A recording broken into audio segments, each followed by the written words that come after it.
se encontra em 1 Coríntios, capítulo 1, versículo 27 ao 31.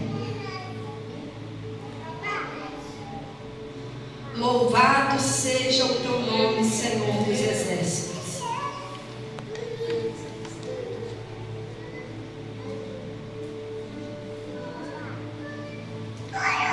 Oh, Deus de maravilhas. 1 Coríntios. Oh, Deus de mistério. Aleluias. Eita glória. Louvado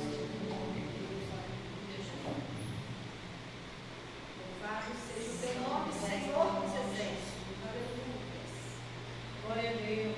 1 Coríntios, capítulo 1, versículo 27 ao 31, que diz assim: mas Deus escolheu as coisas loucas deste mundo para confundir as sábias, e Deus escolheu as coisas fracas deste mundo para confundir as fortes, e Deus escolheu as coisas vis deste mundo, as desprezíveis e as que não são, para aniquilar as que são, para que nenhuma carne se glorie perante Ele.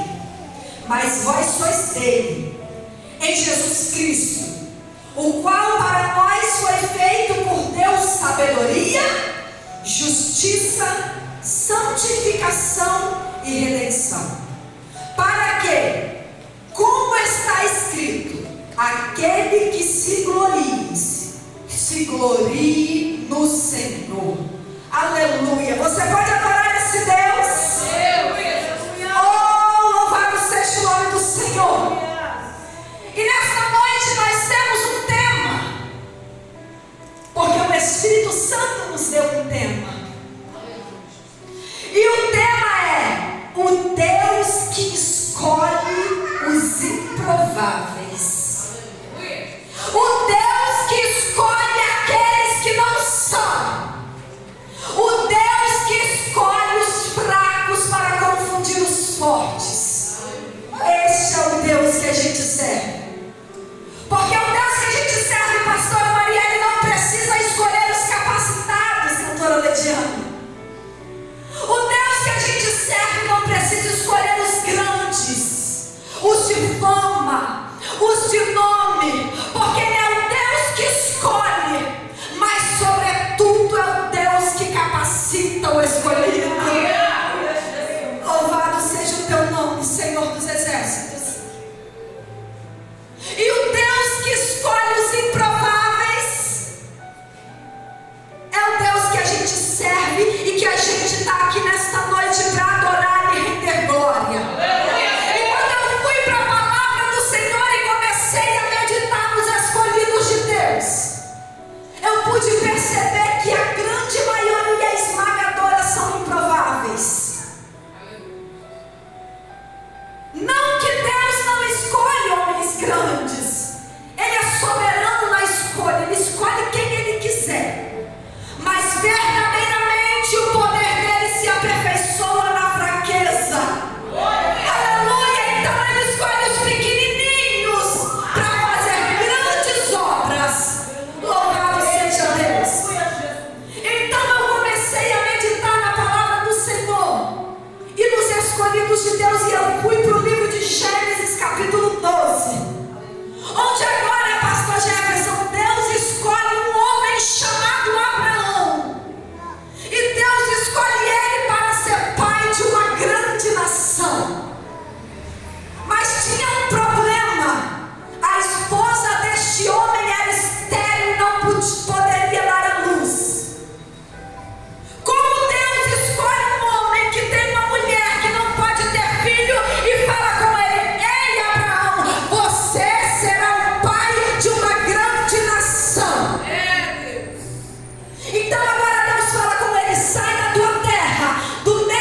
Louvado seja Deus.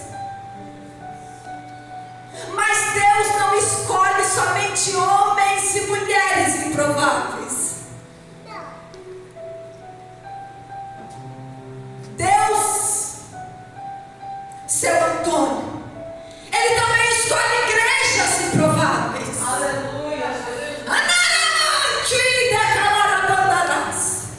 E agora, quando eu vou para o livro de Apocalipse, capítulo 2, a palavra fala que Deus agora envia uma mensagem ao anjo da igreja. As 7 igrejas: Esmirna, Éfeso, Tiatira, Pérgamo, Sardes, Filadélfia e Laodiceia. E para cada igreja Deus traz elogios e exortações, palavras de conforto, de ânimo, mas também de correção. Aleluia. Mas diz a palavra do Senhor que há ali uma igreja, pastor Jefferson, chamada Laodiceia, que Deus não tem compromisso com ela e muito menos elogio. Aquela igreja era rica, aquela igreja era bastarda, aquela igreja tinha fama, aquela igreja tinha nome, aquela igreja tinha status, mas aquela igreja não tinha a presença do Senhor. Então agora Deus olha para aquela igreja e manda uma resposta para aquela igreja. Tu pode ser rica para o homem, mas para mim tu és pobre. Para mim tu estás nus e tu és cega, desgraçada e miserável. Esta é a mensagem para Laodiceia. Mas Deus também manda uma mensagem para uma igreja chamada Filadélfia, a igreja improvável, a igreja que talvez aos olhos humanos ela não teria valor, porque ela não tinha fama, porque ela não tinha status, porque ela era fraca. Apocalipse capítulo 3, versículo 8 vai dizer que a igreja de Filadélfia, pastor Antônio, era uma igreja fraca. Mas a fraqueza dela, pastor Jefferson, não era espiritual, porque a igreja de Filadélfia, Marielle, era uma igreja espiritual. Era uma igreja fiel, era uma igreja que buscava a presença do Senhor, era uma igreja que não abria mão da verdade, era uma igreja que perseverava em meio à apostasia, porque o lugar que ela estava era um lugar de idolatria. E Jesus fala com ela assim: tu és fraca, porque tu tem poucas pessoas. A fraqueza dela, pastora Marielle, era porque ela não tinha multidão. Ela era uma igreja constituída de poucos membros. Jesus fala com ela assim: tu és fraca, mas eu coloquei diante de ti uma porta aberta que ninguém pode fechar. A igreja de Filadélfia é a igreja mais improvável, porque ela era pequena, porque ela tinha poucos membros, mas foi a igreja que Jesus escolheu para ser igreja modelo, para levar a palavra ao ocidente e alcançar a minha e a tua vida, porque foi através da igreja de Filadélfia que a missão foi levada para os gentios e que a palavra de Deus saiu de dentro de Israel e ganhou o mundo. Aleluia, Jesus. Foi com os pequenininhos de Filadélfia, a igreja improvável, fraca, mas para Deus ela era o modelo. Aleluia. Louvado seja o nome do Senhor Jesus. Mas nessa noite o Senhor me trouxe aqui para falar também de um homem, de um apóstolo, o apóstolo mais improvável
que junta-se uma grande multidão para apedrejar Estevão, porque Estevão está pregoando que Jesus é o Filho de Deus.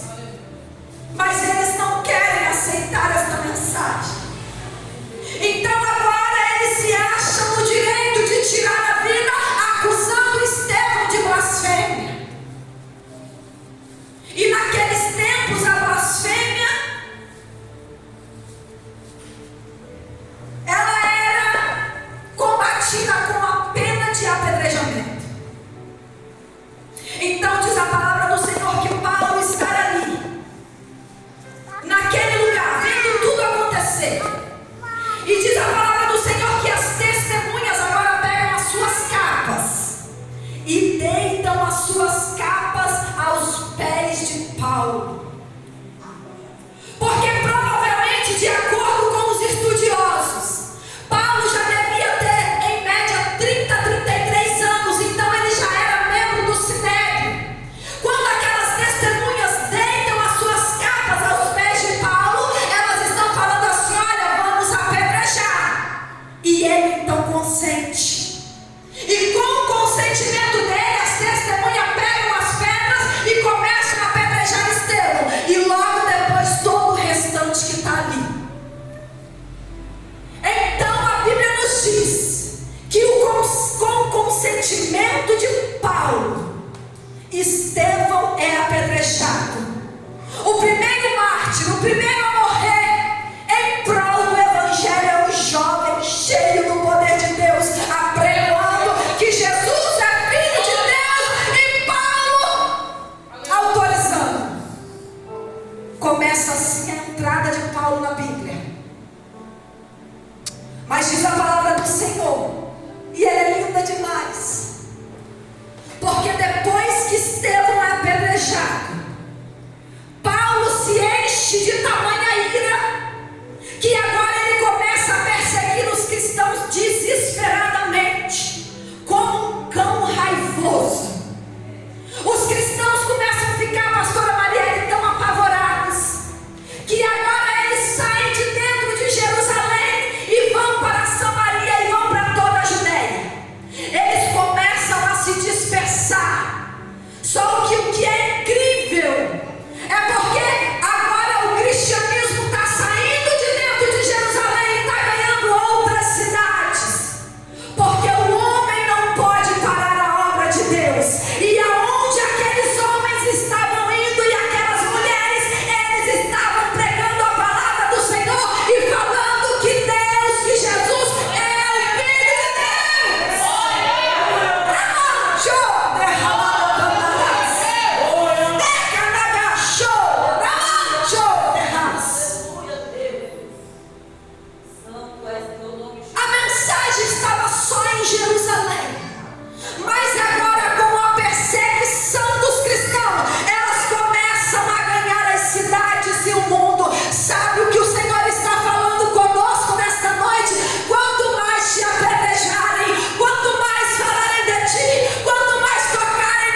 para Damasco. Mas diz a palavra do Senhor que quando Paulo está mais ou menos a 280 quilômetros de Jerusalém, próximo a entrar em Damasco, um resplendor de luz toma conta da terra. Aleluia, Deus! Glória! E Paulo agora cai prostrado. E isso me lembra quando um certo homem chamado Moisés subiu do Monte Sinai com as tábuas para receber a lei de Deus, chega em cima do monte, e quando a presença de Deus se manifesta, a palavra diz que Moisés cai prostrado. Isso também me lembra certa feita Josué chegando em determinado lugar, e quando ele chega ali, o anjo, aleluia, o príncipe dos exércitos do Senhor chega naquele lugar, e ele fala com Josué: ei Josué, tira a sandália dos teus pés, porque o lugar que tu pisa é santo. E Josué cai prostrado. Isso também me lembra um determinado momento em que o apóstolo João está preso na ilha de Patmos.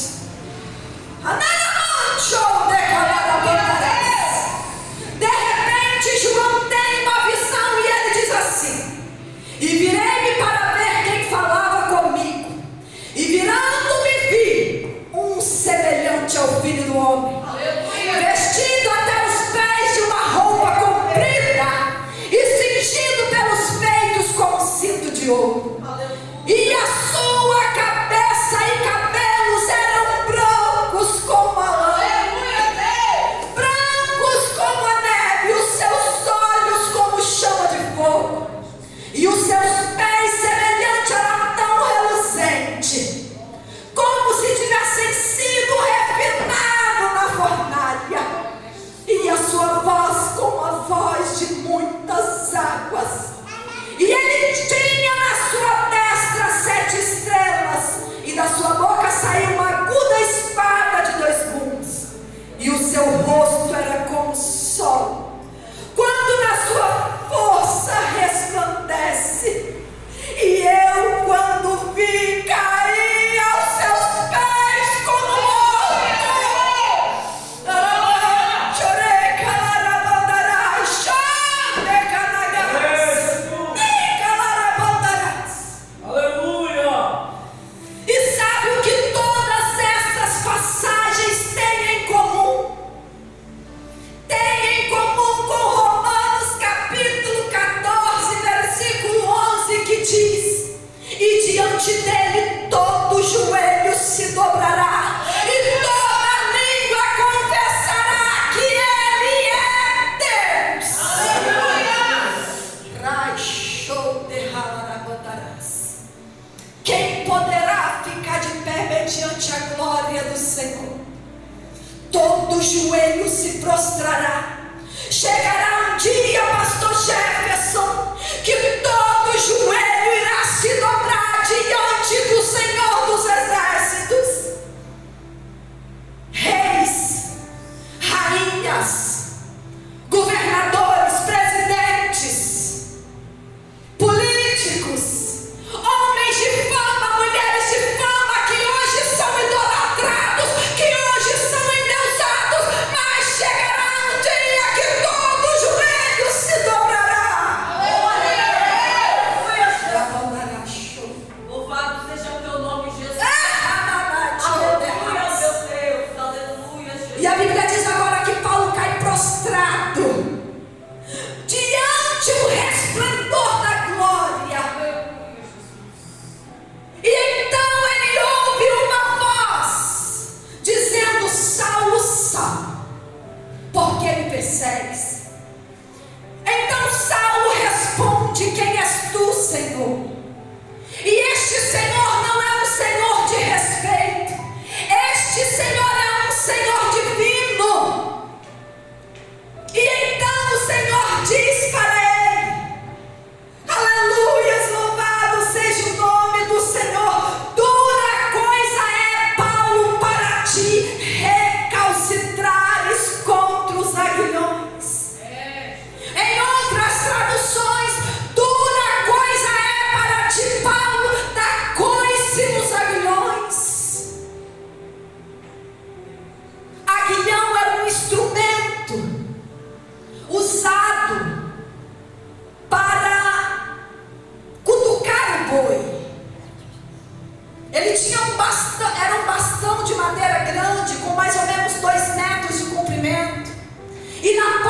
estimação tinha uma lança de ferro.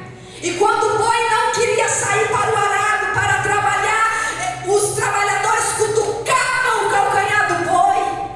E se o boi resistisse e desse coice, o boi era machucado, o boi era ferido.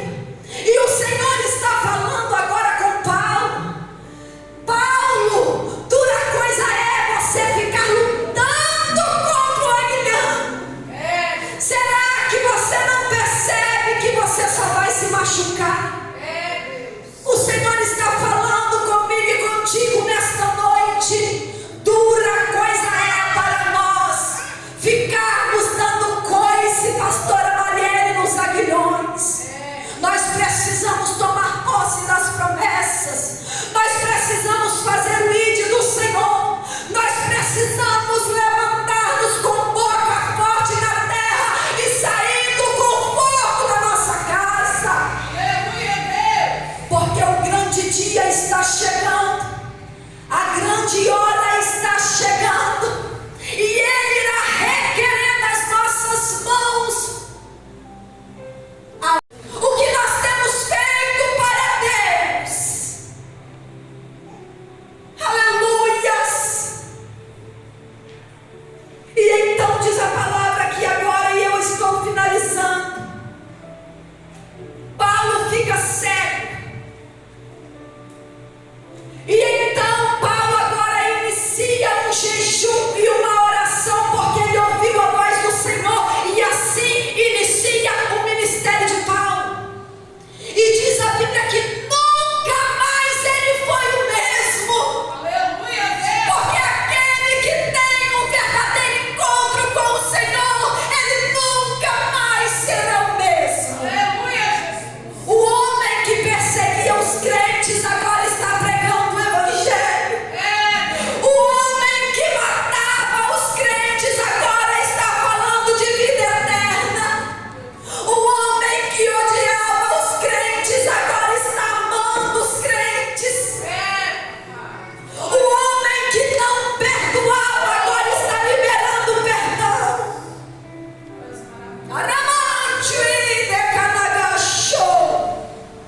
Nós estamos num culto de avivamento. E ser avivado não é ser cheio de dons espirituais. Porque você pode ir para o inferno com todos os teus dons.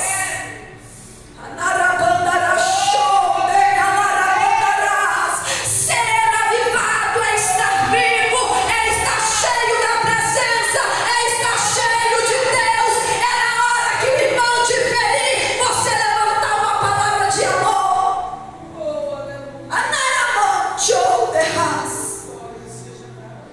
É na hora que dá vontade de bater, você estender a mão e abençoar. É parar de fazer as coisas do velho homem e ter uma nova vida, porque diz a palavra do Senhor que agora Paulo é um novo homem. E ele começa o ministério dele jejuando, orando.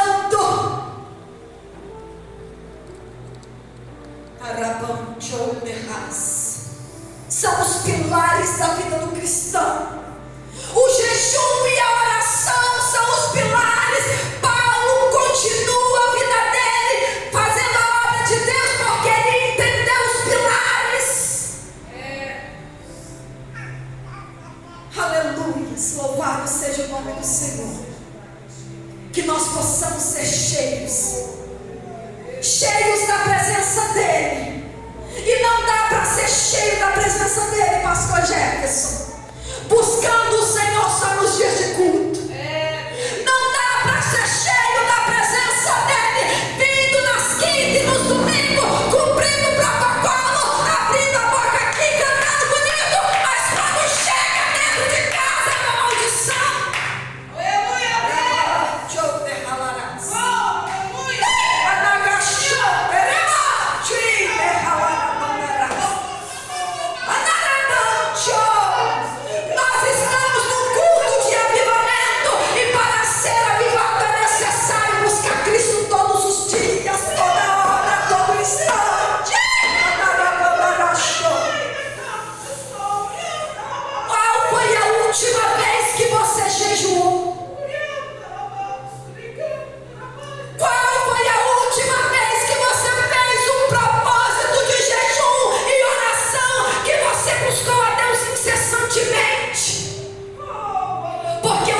busquemos ao Senhor enquanto podemos achar, e que possamos estar cheios dele, para que nós possamos resistir o dia mal. Fica de pé. Aleluia, louvado seja o teu nome. Eu tenho o costume de louvar, só que a gente não vive tradição no Evangelho, e a gente ouve a voz do Espírito Santo, e o Espírito Santo me impulsionou a orar nesta noite. Eu quero te convidar a orar. Eu quero te convidar a falar com Deus aí agora. E você vai falar com o Senhor: Senhor, eu não quero permanecer da maneira que eu estou. Eu não quero permanecer no conforto espiritual que eu estou, porque eu quero alcançar as promessas, porque eu quero estar de pé. O Senhor está falando conosco que é necessário iniciar um propósito de jejum e oração. Mas isso não pode ser só um propósito. Isso precisa ser um legado de vida. Isso precisa ser um estilo de vida. Aleluias.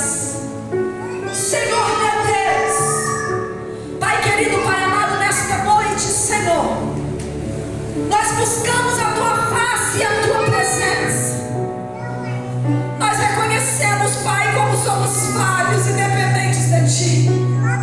Nós reconhecemos, Pai querido, que precisamos endireitar as nossas veredas, que precisamos, ó Pai, descer as águas profundas do Teu Espírito. Ó Deus, aviva, Pai, aviva a Tua obra no meio dos anos. Renova, Pai, a força dos Teus filhos, Pai.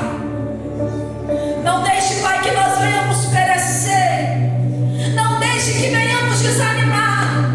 Coloca, Pai, as palavras de vida nos nossos lábios. Transforma, Pai, a nossa vida sobremaneira. Ah, Pai, que nós venhamos ser transformados. Que nós venhamos, Pai querido, ser incomodados pela Tua presença. Que o Teu Espírito Santo e a Tua Shekinah venham mudar a nossa vida, para que venhamos transbordar de Ti, Pai. Mas que venhamos Te buscar todos os dias da nossa vida. Que venhamos buscar a Tua face todos os dias da nossa vida, Pai. E que não venhamos deixar o desânimo e o conforto ministerial invadir o nosso coração. Porque precisamos ser quentes, porque precisamos ser fervorosos, porque precisamos ser apaixonados por Ti, Pai.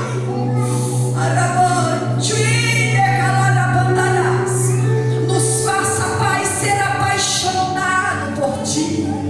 Ah, Pai, ferva o nosso coração, para que venhamos, Pai, levar a Tua vontade, fazer a Tua obra, Papai, sentir a Tua presença, Papai, sem depender do irmão, sem depender do pastor, sem depender da missionária, Pai. Nos faça ter intimidade contigo. Ai, xarabandere comere halarachou.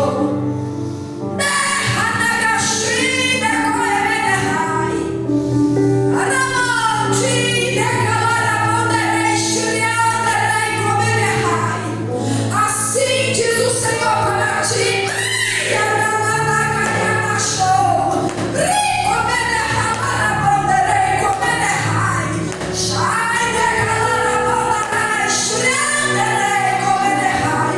Assim falo para ti,